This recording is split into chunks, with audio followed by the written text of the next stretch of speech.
Look at us. Hello. Look at us. This is fantastic. Oh, it's a weird experience here. My name is Cale Zeldin, and I am a high school teacher in Rhode Island, and I pop up on your YouTube screens from time to time. And it's great to be here, especially in these 2 days where we will lay or play our scene.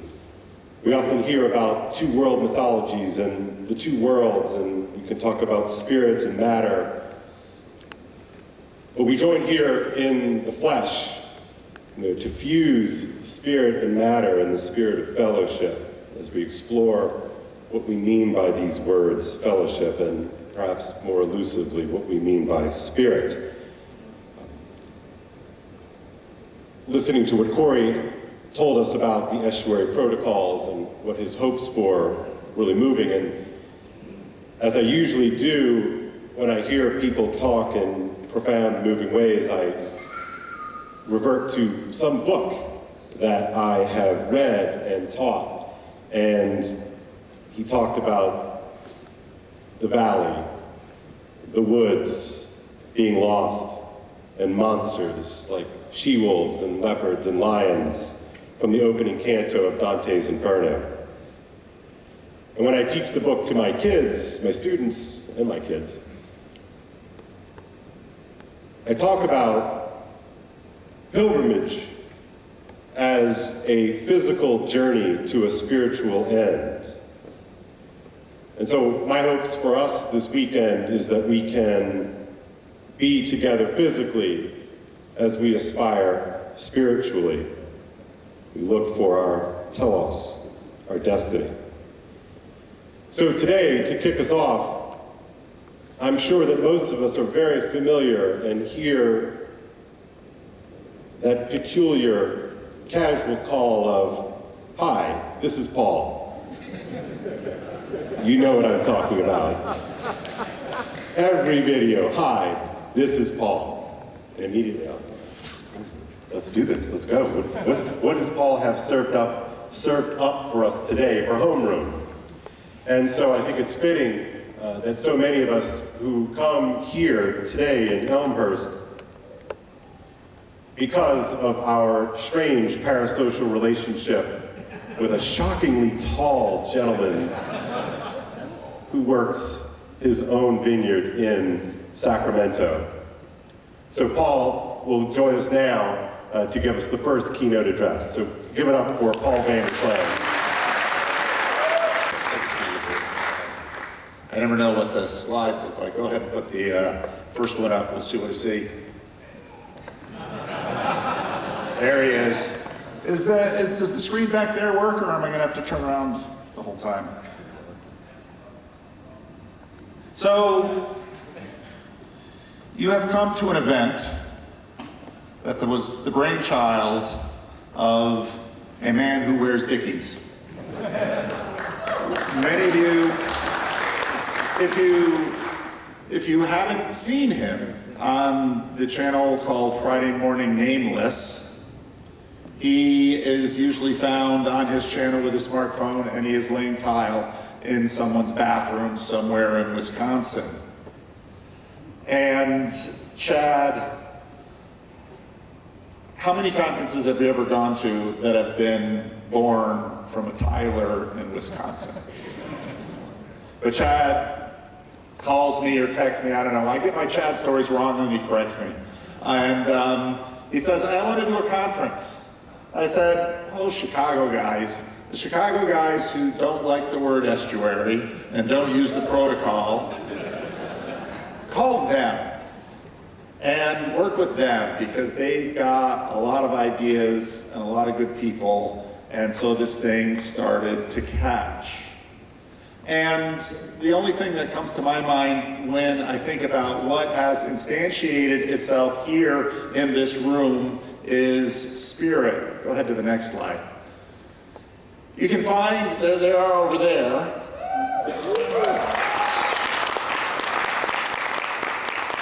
Of course, I heard it through Grim Grizz, another channel that is criminally underwatched. Even though, yes, Grizz, you know what, I'm not going to say it.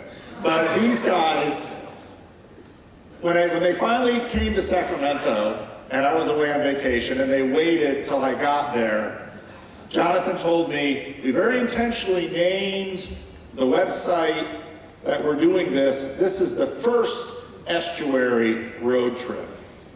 Because these two friends who met on the Discord, they bought a van and they fixed it up. Is the van available for touring?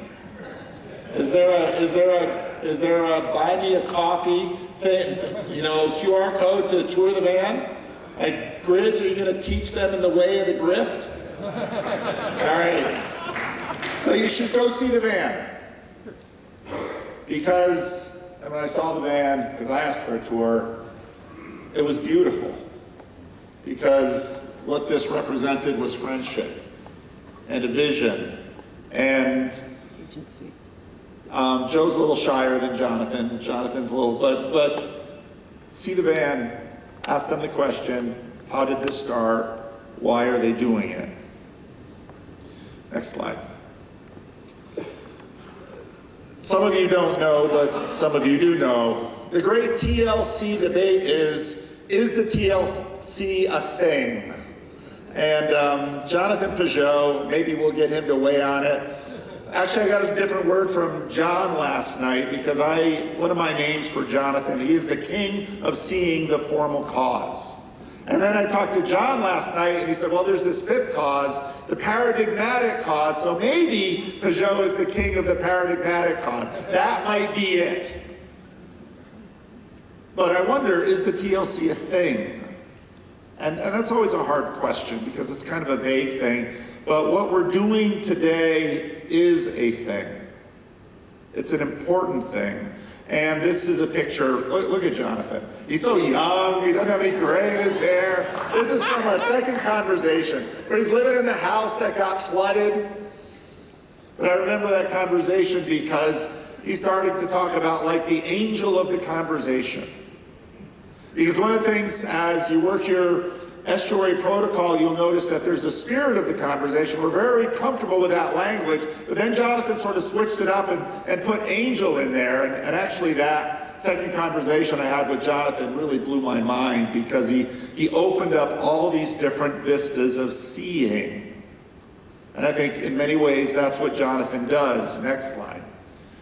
This word spirit is around us all the time, and because of course now that we're getting probably beginning the end of the post-war consensus, there's a lot of World War II stuff going, and Jonathan's talking about that. And my indulgent summer reading is once again Ian Toll's 3 massive volumes on the Pacific War. And so then I catch these things in the book, which of course are completely unrelated.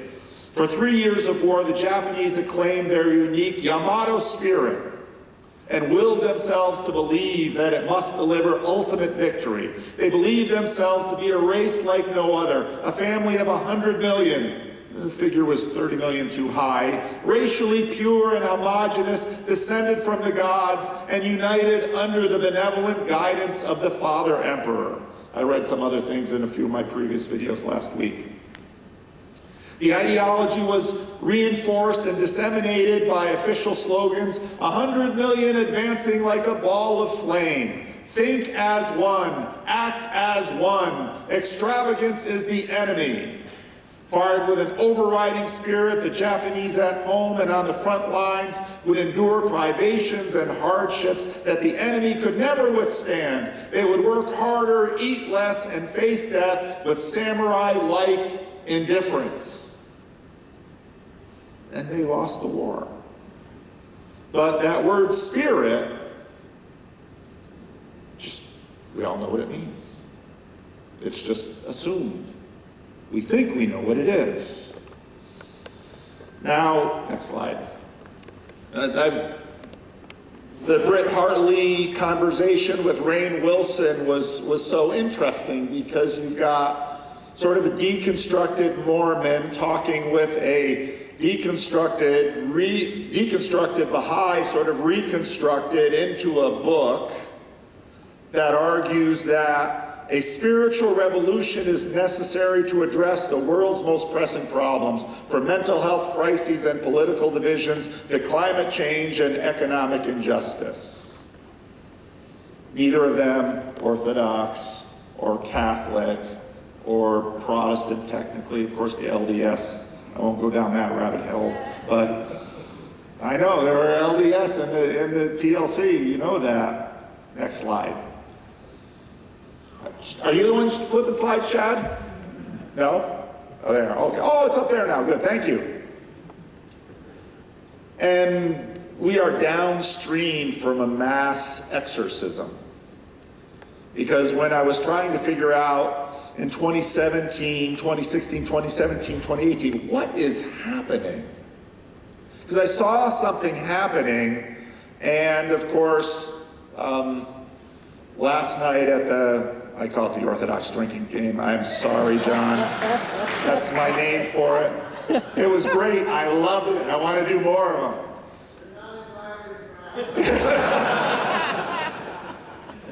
But Jeff P. stood up and told the story of Job, where I get this email from a Dutchman I'm an atheist, you know, the whole story. But I found Jordan Peterson, and then I saw there's this minister talking about Jordan Peterson. So I clicked away, and YouTube kept giving it to me. He had this weird beard right on the bottom of his face. And then I sent him an email, and we talked. And after about 50 conversations, I began to realize that we had a lot of young men, I think a lot of young women too, but a lot of young men especially, who were depressed. And they were depressed by nihilism. And in a weird way, listening to Jordan's videos and biblical series and classroom lectures lifted the depression. And how can we think about what Jordan is doing in the culture? And I thought about the unauthorized exorcist that you find in the Gospels, who when Jesus and the disciples are going around and they're doing exorcisms, and there's this other guy over there using the name of Jesus doing exorcisms, and the disciples are like, hey, our intellectual property is at stake here, we've got to guard it. And so they say to Jesus, it's always funny when the disciples want to go and kill people. You know, Jesus, he's using our thing and it's happening, and Jesus says, leave him alone. He's not against us, he's for us. And sort of what happens through YouTube is this mass exorcism that happens in our culture, and a whole bunch of people that were sort of bound by something are freed up. And, well, my question when I saw that was, you can free people, but free people can find bondage in themselves and in other places in all sorts of different ways. At our first conference, next slide. At our first conference in Thunder Bay, we talked a lot about consciousness. The title was Consciousness and Conscience, and we didn't talk a lot about conscience. We talked about consciousness, and John gave a wonderful, I remember, because John spoke first, and John gave that talk, and I was like, oh man, now they're gonna listen to me. Is really gripped by imposter syndrome. And I loved his talk, consciousness as awakeness and awareness and access and authority / authorship and aspectuality. It was Job that gave me the funny Vervaeke words meme. I don't know, John, how thinks about that, but we talked a lot about consciousness, and this idea of consciousness is sort of all over the place. Next slide. I read my comments very faithfully. I don't always comment on all the comments, but I read them.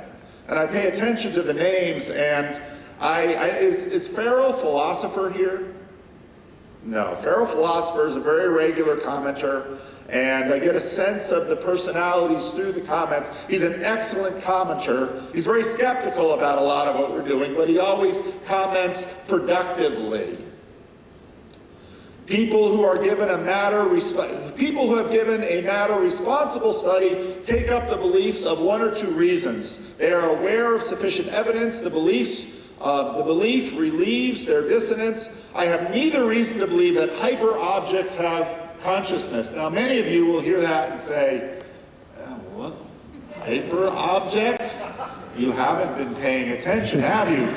John introduced us to hyper-objects, and it's a really interesting book that I've only read a little part of, but I bought it anyway. That's why I'm a little concerned about the book selling, because for some of us that's sort of an addiction. And the bookseller that came here, he's kind of a pusher. It's like, oh look, oh man. But I wonder, we've chewed on this consciousness word enough, and I wonder if we couldn't pivot, because I don't know that we're really going to get far with it, to another word that's sort of creeping up in the last year or so. Probably helpful shift from default substance consciousness, because I think with sort of this implicit substance ontology, consciousness we think of as a substance. And I think it's much more relationality that we're looking for. Another book that John, a great book really, The Blind Spot, that I hear Evan Thompson, because John always says Evan Thompson, and he's done some videos with him, and I've watched some. I call it the scientific lab leak, because we found something that worked, and once we find something that works, it's like, I'm going to try it over here, I'm going to try it over here, I'm going to try it over here. And that's a really good thing that we do, but the problem is it works someplace and not others. And so it's human to overreach. Our parents overreached and grabbed the fruit of the tree of good and evil. And a lot of Catholic and Ortho complaining about the Protestant Reformation. I'm here kind of to stick up for the Protestant Reformation and the Enlightenment and the Scientific Revolution and the Industrial Revolution, because people always complain about these things, but I know people who live without them, and they're not here because they don't take planes, and they don't have money, and they don't have refrigerators, and all those things. So I understand we overreach and should critique, but we're not really going to get rid of these things anytime soon. None of us are living without the blessings and the curses of these things. Next one. Is a city conscious? See, and that's why I think it's just a hard question, because I don't think we can think about consciousness we can't think about it other than how we experience it. And I know that my dog has consciousness, and maybe even flies, and I'll leave that stuff to John Vervaeke. We're adept at relating to cities, though, in ways that cities can understand. But if you're paying attention, you notice that we just heard this fudgy word consciousness and added another fudgy word understand, because how can a city understand? But it does. And it responds, and it reacts. And so there's a relationality between us and our city. And the closer you are to many things above us, as you approach them, you sort of approach them with, again, this as if it has consciousness, or as if it understands, or it is as if an all of these agency. In other words, we do that with cities, and we do it with volcanoes. Next slide. One of my favorite talks I had with John Vervaeke, where I played around with the format a little bit, why we relate to a personal God. That talk is like 5-6 years ago already. There's a realness in our relationality that I think is greater than my thoughts about the status of consciousness or how to symbolize that thing. In other words, there's a realness in what we're doing here. And that realness is partly because it's so many levels. When you go to your estuary group, you will be in a room, you will look at each other, you'll feel the chair, you might get thirsty, you'll listen, you'll smell. I mean, there's more layers. And again, another thing that from John, this realness thing, it's not a binary, it's comparative. And of course, I can't do all the words like John can, so that's why he's here. But to me, it's sort of back to Pascal, which is the spirit of geometry and the spirit of finesse. And part of the difficulty with what we do here is that We're really engaging in a multi-year conversation, and many of you have sort of popped in here and there. No one's able to watch even all my videos, never mind all of our videos, or all of the videos that all of the other people in this room make. So I do have to repeat. And Pascal has this idea of these two, and so it's good to sort of pause spirits.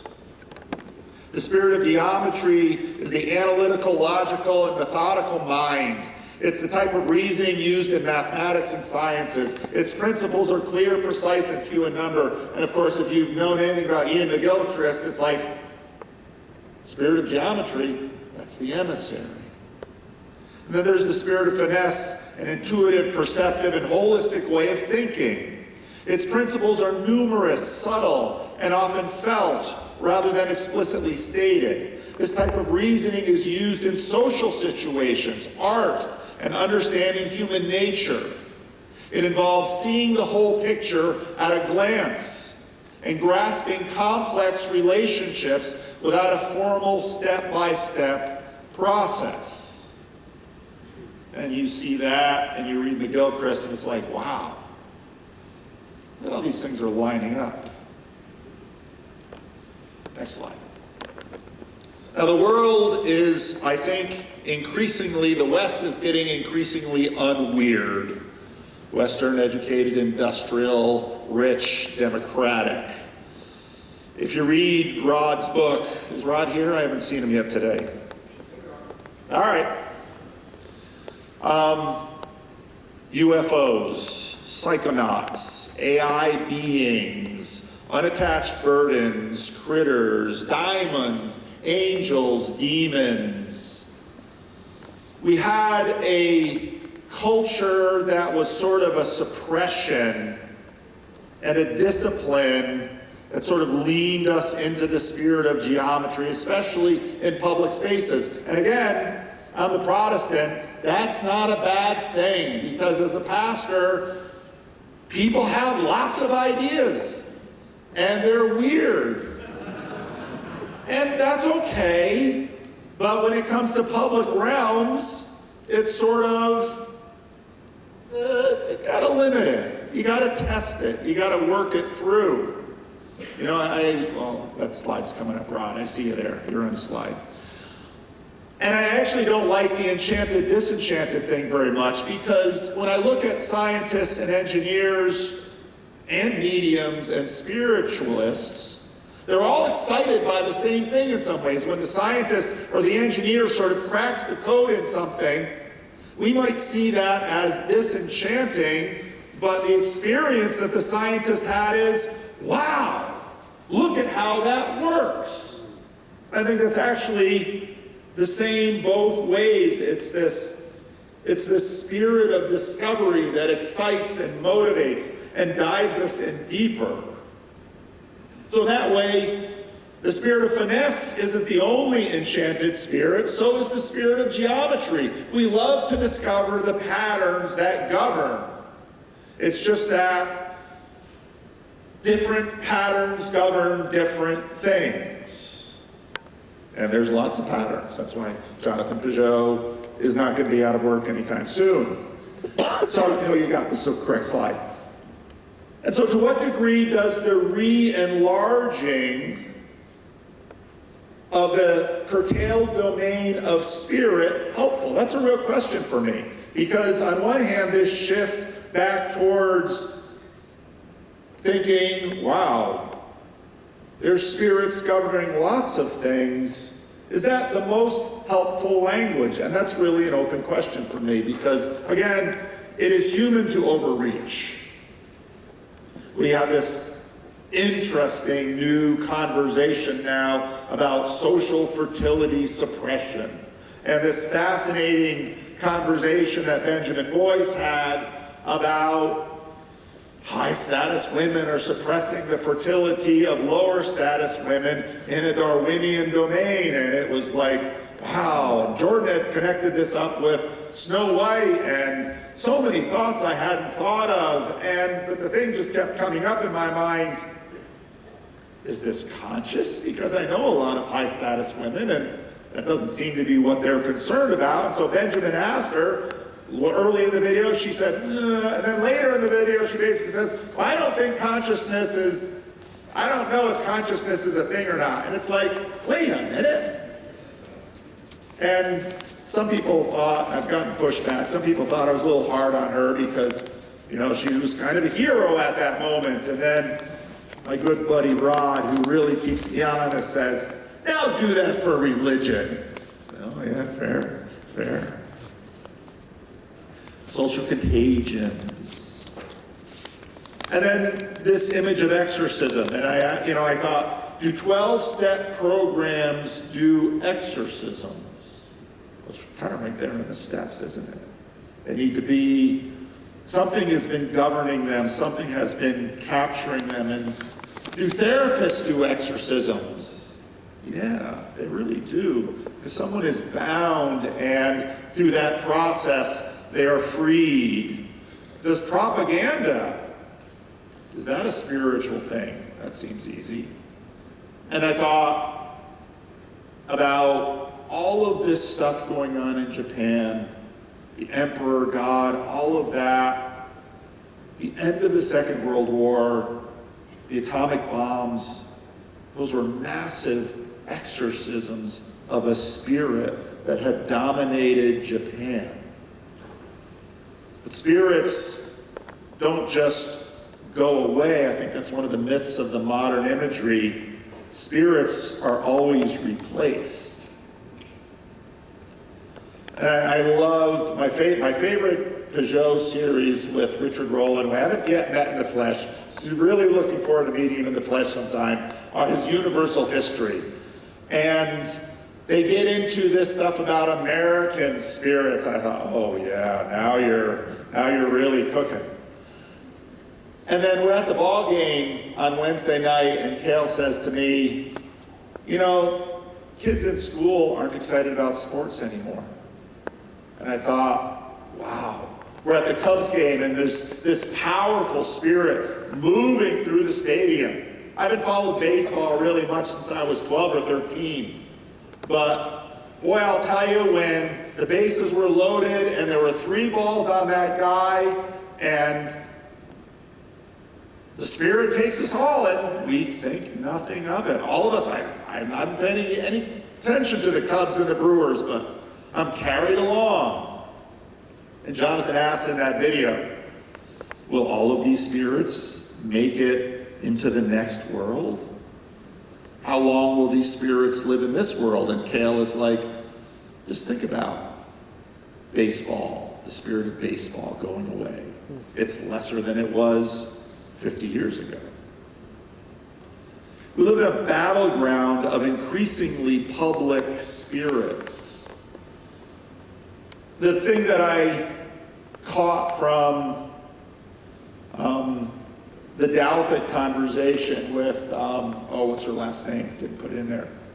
Her book is out there. She, the idea is that, well, if we can find the ship that's, Grizz, is there a ship at Roswell? Okay, they moved it a long time ago. But we lay our hands on that ship. And it's like, that's not how any of this works. Grizz, did they really go to the moon? All right, you have to ask Grizz.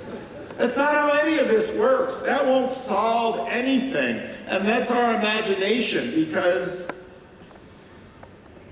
it's not how we work. And it won't change everything. And part of the reason that I've invested enough of my life in doing what we've done here now, and why John Dundonk is a genius, because he's, this estuary protocol, he hates the name, but that's too bad, because I have the channel. Is that when we do a conference like this, I know it's always this thing, I know many of you wouldn't be here unless, John and Jonathan and Elizabeth and Kale, unless we have things on stage, you won't come. But my hope is that I don't think anything that I say, I'm a preacher, I know this. People never remember what I think of my sermons. They remember how the sermons made them feel, and they'll remember the illustrations. And so we might bring some good talks, and you might come away with a few insightful ideas, but the better chance of something happening is when you go to these little estuary groups and you sit down and you make a friend. You know, Elizabeth, I'm really glad that Chad had the idea to bring Elizabeth here, because part of what we started in Thunder Bay was kind of this tradition of bringing in someone who hasn't sort of been neck deep in this thing. Because when she comes in, she's like, what's going on here? What is this about? And part of the reason we need to bring her in here and to have her ask that question is we don't quite know what this is about either. I mean, we're kind of laying our hands on the spaceship that used to be in Roswell, and we're not quite sure what we're touching. But we are touching something real. And many of you can attest that you're touching something powerful. And so when you go into that little groups, you can sit here and listen to me talk, and we'll listen to the other people talk. But I look out here, and I see a truck driver, and I see Michigan Man, and I see a cardiologist, there he is, and I see this guy who comes from Cyprus. He's like gonna be like every single one of them, and he's right over there.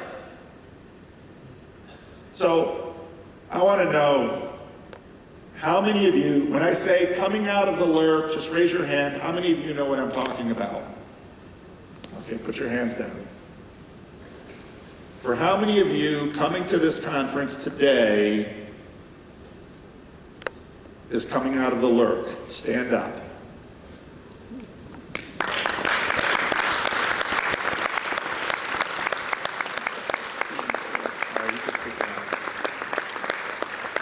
Because when we're trying to explain to Elizabeth, what is this about?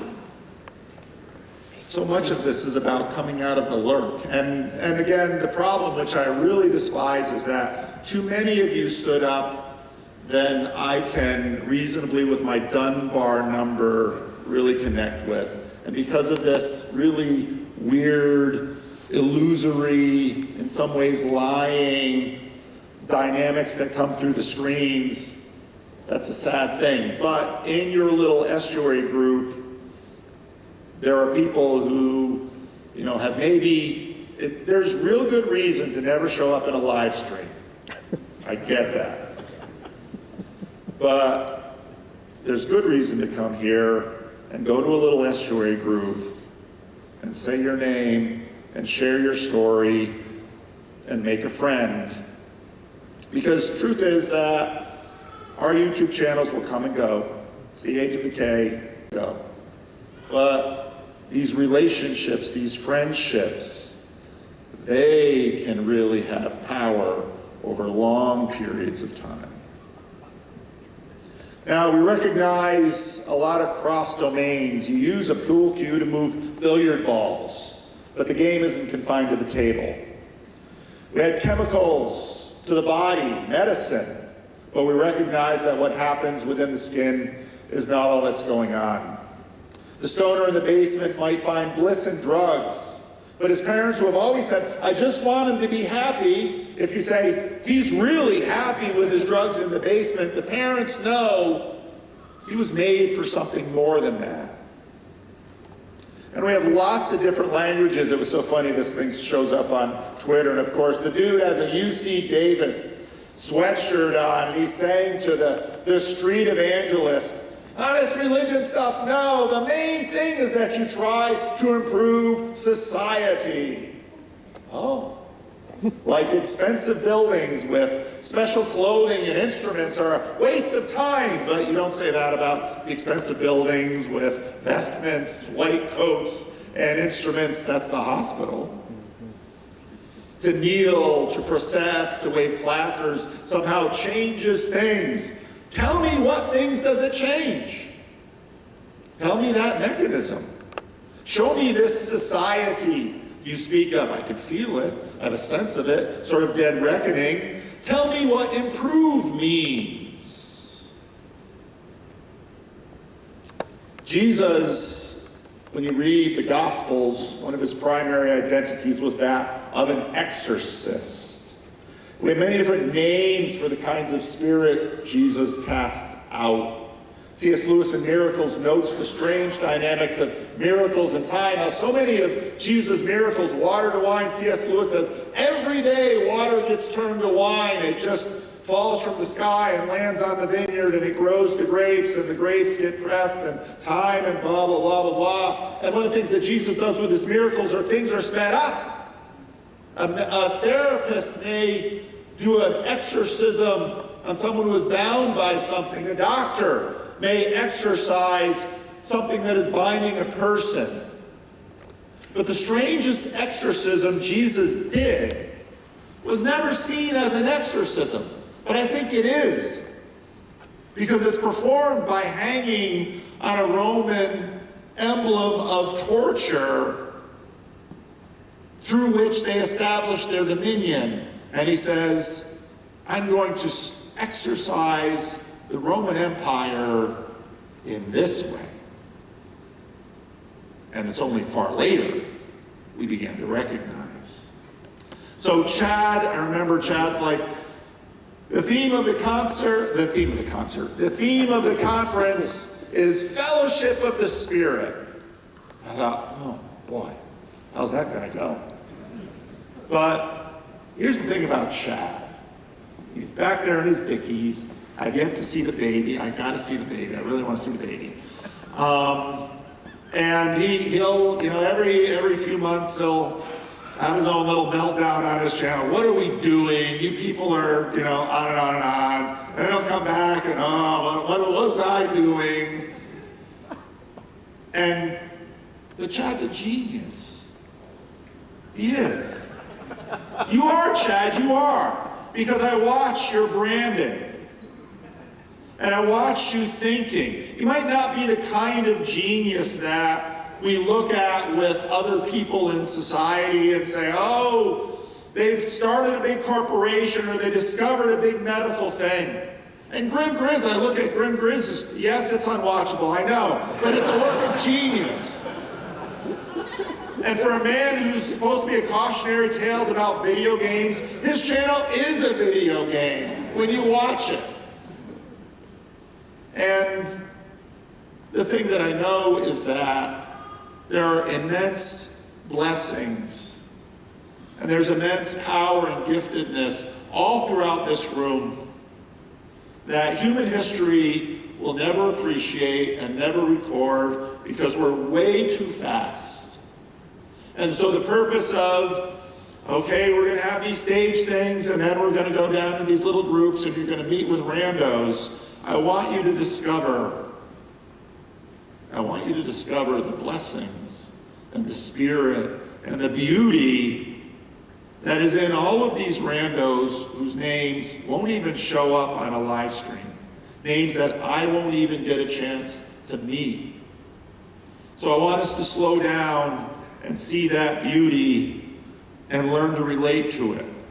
What spirits bring us here, what angels will emerge from all these little estuary conversations, what relationships will be strengthened, changed, and blessed. We gotta keep going. You guys used a little bit of time. I'm used to having as much time as I want on YouTube.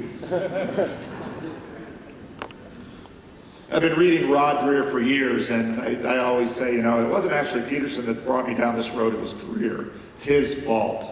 I used to be a nice Christian Reformed liberal minister, Rod. You ruined that. But my favorite Rod Dreher is when he writes about his family and the town he grew up in. And when he writes about his sister. And in his Substack a couple days ago, Margarita votive on a county cemetery. Wow, what a powerful piece. I shared it outside the paywall, sorry Rod, but a bunch of people. It was beautiful. And he writes, I'm starting to wonder if I'm like someone whose hands were chopped off, who is still trying to shake hands the hands of others and doesn't quite understand why it doesn't work. You might feel that way here because, a lot of you are introverts. You've come out of the lurk. It's a little scary. I get it. And the age of decay robs us. But even though Rod is right about a bunch of things that I was, back one slide, still the Rod slide. There we go. And Rod's a little prophetic in some things. I think the real thing that Rod has given me and given this world is he has shared himself and his brokenness with us. Because then I know, well, if a big important blogger like Rod Dreher can share his brokenness, maybe I can too. All right, next slide. We live in the age of decay, we really do. And Dan W., I won't out you, Dan, but he's one of the Chicago, there he is, says to me, we're a bunch of deconstructeds looking for some reconstruction. And I thought, Dan, you really nailed it with that. I think even more, we're looking for a resurrection and a restoration that this age can't fully give. So if your expectations for the conference were way up here, we'll probably disappoint. And if you meet me because you've been watching me through this lying screen, I'll probably disappoint. But as one Calvin chaplain, Dale Cooper, used to always say in his sermons, I don't remember hardly anything from his sermons, but these two lines I remember because he repeated them again and again. Pain shared is pain divided. Joy shared is joy multiplied. You got it. When Chad mentioned the name of the conference, one verse just came up. Therefore, if there's any encouragement in Christ, any consolation of love, if any fellowship of the Spirit, if any affection and compassion, complete my joy so that you are in agreement, having the same love, united in spirit, having one purpose. Do nothing according to selfish ambition or according to empty conceit, but in humility considering one another better than yourselves. Each of you not looking out for your own interests, but also each of you for the interests of others. It's from the book of Philippians, and every time I read that book, I lose my heart-saving throws, Grizz, because it always touches me. This is what Paul says to a church when he's in prison, and he's wondering, have I done any good? And he says to the church, this is what you should do. This is how you lean in. This is how the Spirit works. And then he goes and gives the Christ song. You can look it up. So, all right. Thank you.